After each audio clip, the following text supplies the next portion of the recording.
For years I've been saying that there are basically two types of films and two types really of people who like films. One is the approach that film is art and therefore must be very artsy in its flavor, the artsy fartsy crowd, as I like to say.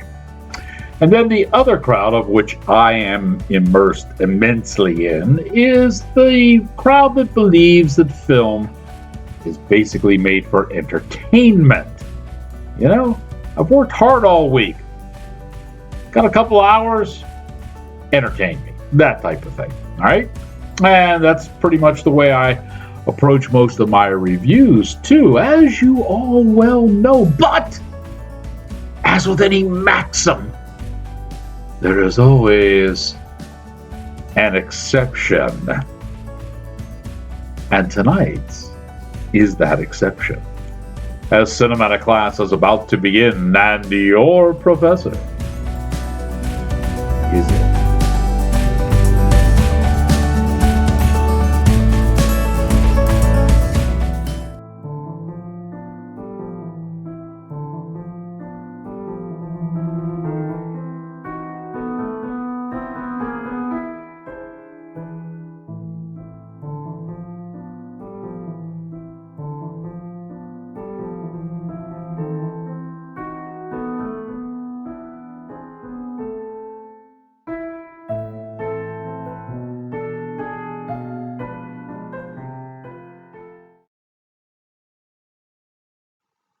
Greetings, salutations, and other sundry affair.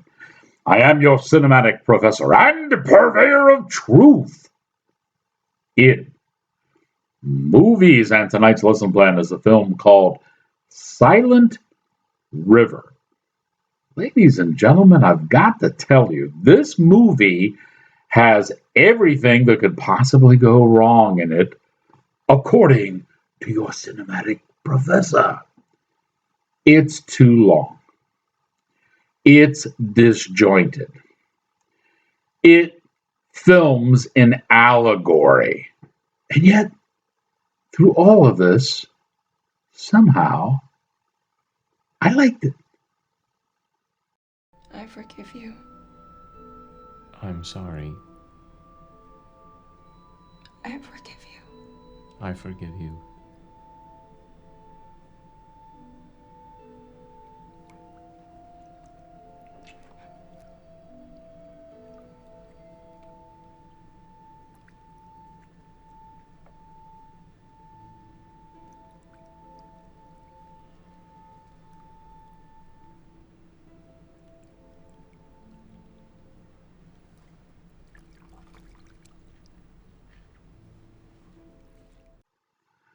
So you're saying, Professor, there must be something that caught your eye and caused you to keep watching this movie when it broke so many of your maxims. Yes, you're right. It is. And I've got a tip of the hat to Norbert Scheer. Who could that be?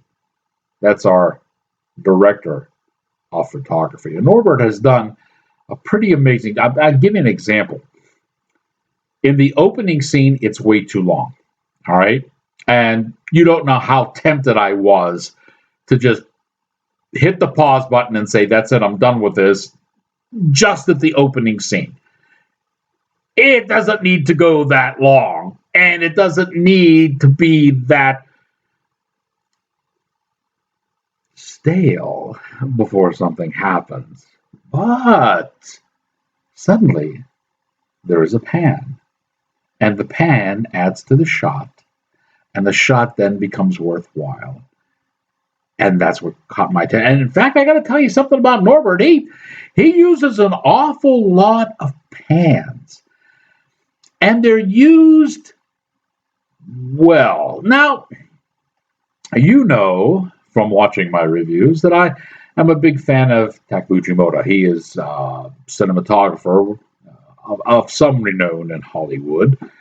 I believe by this time he may be retired. I don't think he's working on a regular basis now. But he was known for a lot of camera movement in the way he shot things, and I thought it was always creative. Norbert here has, I'm not saying he's up on that level yet, but he certainly has a little flair and a little taste that all goes kind of sort of in the same style, if you will. And what's really neat about what he does here, and as director of photography, he he has the pan movement, but he is also incorporating a lot of vectors, especially graphic vectors. I gotta tell you, that's some damn good cinematography.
So let's see if we can set up the stage for you here. The movie opens up and we see Elliot. Elliot is our protagonist. Boy, Elliot is not having a good day. The scenes that we see Elliot in keep shifting, and it's, he at one point he's here, at another point he's there, then he's back to point A, and then he's back to point C. Everything is jumbled and distorted, and it's like little vignettes are happening to Elliot, and none of them make any sense. And you're thinking to yourself, what in the world is going on in this movie? Tell me. What is he? Tell me. Patrick was my husband. Bullshit.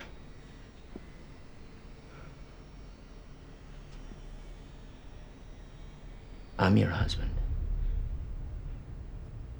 I'm your husband. Do you know why I drove all the way out here? Do you know why I came out here? Huh? So Elliot in this movie is played by West Wong, and he does a nice job in this. He'll have you scratching your head, wondering what's happening to the poor guy. There's really only three main stars, and outside of West, there is Amy Tsang, and Amy plays both Greta and Julia, and there is Max Fogno, and he plays Patrick and P2, and that trilogy forms basically the conflict in this movie. They all do a well. I got to tell you something that Max really Max only gets to play Patrick in maybe the closing reel. Okay, before that he's P2, and P2 is a little easier to play, I would think, than playing an actual character. But Amy and Wes both do a really good job in this, and they drag you right along with their story and their conflict. In fact, you will sit back and you will say to yourself, why in the world is Elliot being so not so much tolerant, but why is he being so patient with Greta? And of course we find out. I can get us home. I can help you. But why do we have to leave? There's nothing here, Elliot.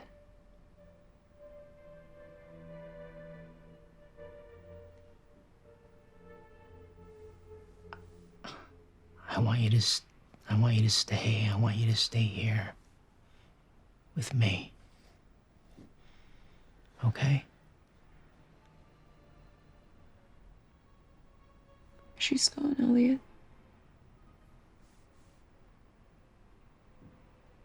She's not here. She's not here.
Okay, so this movie is one of the, brainchild things where everybody does everything. So let me tell you that Chris Chan Lee not only wrote and directed this, but he edited it as well.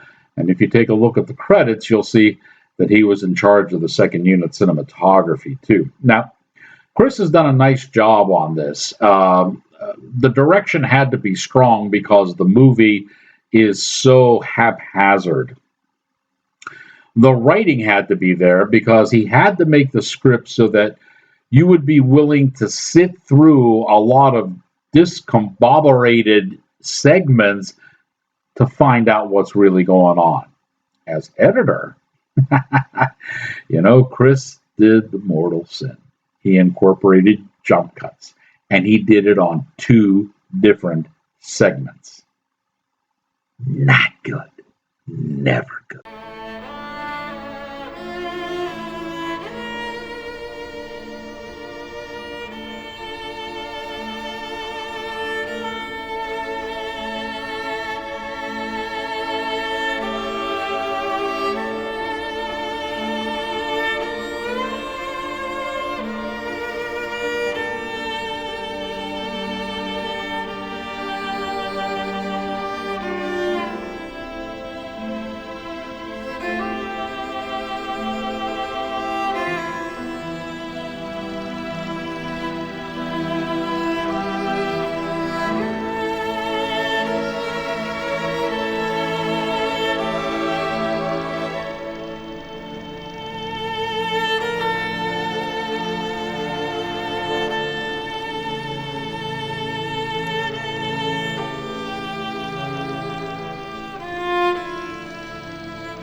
So Elliot is having a very bad, terrible day. There is a possibility here that he may have stiffed some people, and they could be very upset and are after him. And on top of that, it could be that the love of his life, Julia, is, probably dumping him.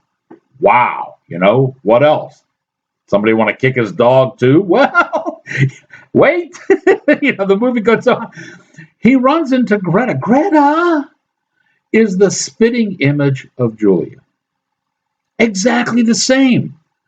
And this really throws Elliot for a loop. And then suddenly Patrick is in the picture because Patrick and Greta are husband and wife. So what in the world is going on?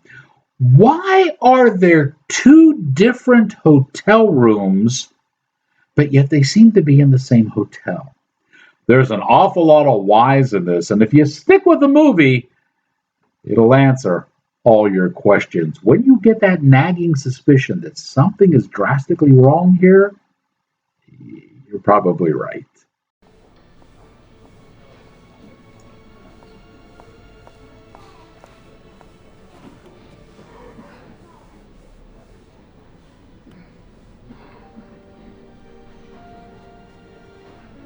Is something wrong?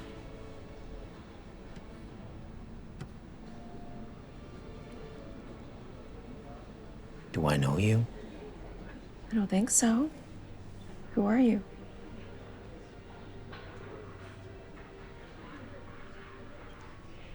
You didn't like your food? Why don't you send it back? I don't trust that waitress.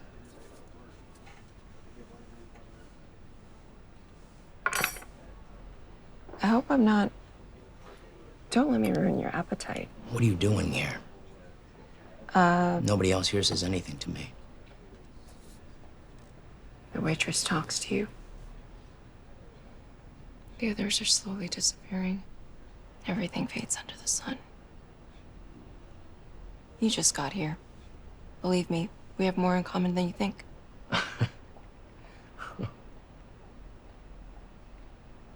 Like what? Nobody talks to me either. Are you sure we don't know each other?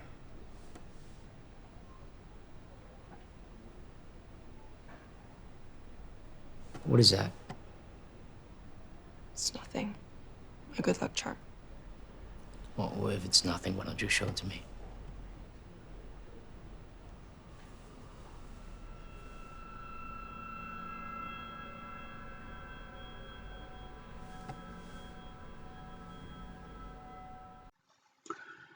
So, as I said, this movie started heading down the wrong road, literally in the opening scene. And the thing that caught my eye was the cinematography, the use of pans and graphic vectors. I stuck with the story, and I got to tell you that this was really a quirky movie, but it held my interest. And I kind of, even though it was probably about 30 minutes longer than it needed to be, held my interest. And I thought it was, I enjoyed watching it for an oddball movie. But now perhaps it is time to peel back the veils of time and go to the early Cretaceous period for the nation's first and only prehistoric film critic, Rex Real. Unpluggable character is gigantic editing sequences way too long. No explanation for the ending. Do not like this one. Oh, so Rex and I part ways on the Silent River movie.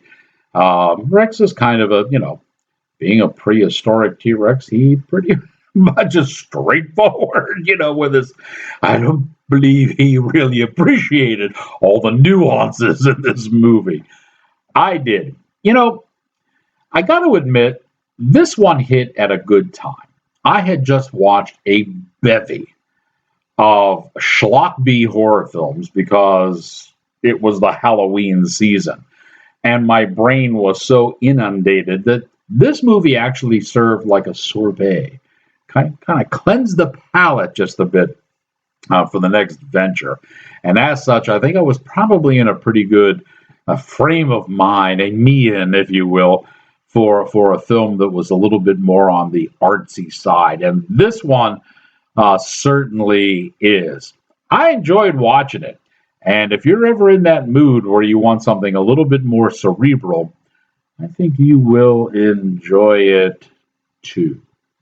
And now that you have learned what you have learned, here endeth